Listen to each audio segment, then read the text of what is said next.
سرودی رودکی شد زنده اکنون،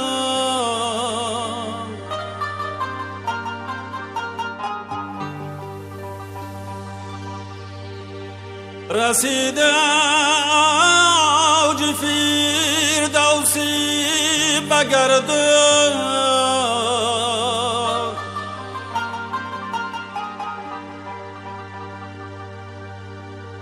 برای حافظ سعدی شیراز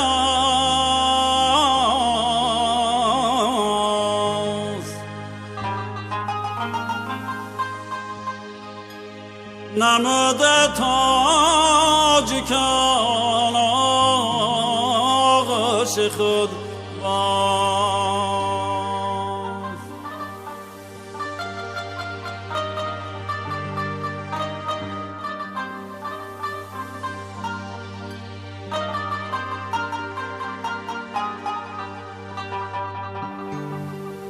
صدایت هنوز از آب جهان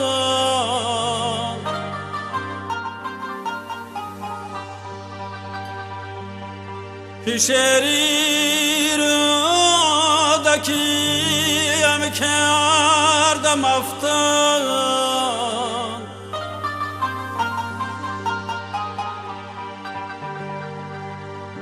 ابوسینا نمیدانست جز غم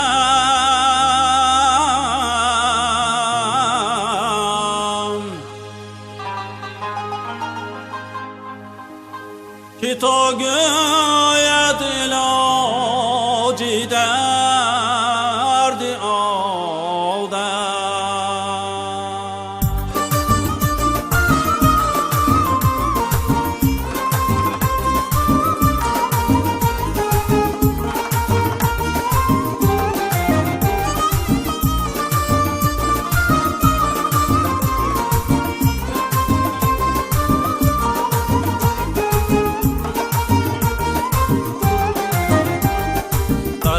روز رودکی چون رود بنواخت، تمامی خلق عالم گوش انداخت، تمامی خلق عالم گوش انداخت.